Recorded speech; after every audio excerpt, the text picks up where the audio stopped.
దేవుని నమ్ముకున్న జీవితము అంతాంతరంగా వారి యొక్క జీవితము నాశనం అయిపోవడానికి కారణం ఏంటో తెలుసా?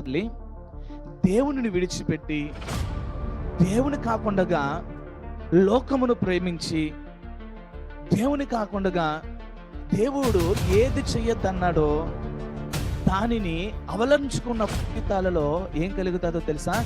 శాపము ఏలుబడి చేస్తారు. దేవునికి వస్తుంది శాపము ఏలుబడి చేస్తుంది. మనము పరిశుద్ధ గ్రంథములో అనేకమైన భక్తులను మనం చూస్తూ ఉన్నాం. చాలా మంది జీవితము ప్రారంభము ఆశీర్వాదకరంగా ఉంది. చాలా మంది జీవితము ప్రారంభము ఎంతో విజయకరంగా ఉంది.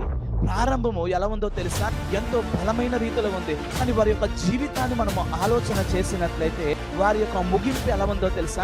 అర్థాంతరంగా వారి జీవితము ముగిసిపోయింది. ఎందుకో తెలుసా?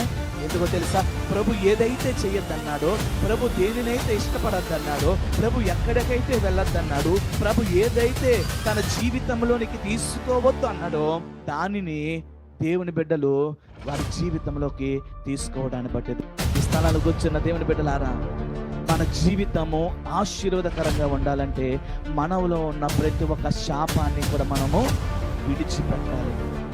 ఈ సన్నిధిలో కూర్చున్న మన జీవితాలలో ఏముండకూడదో తెలుసా?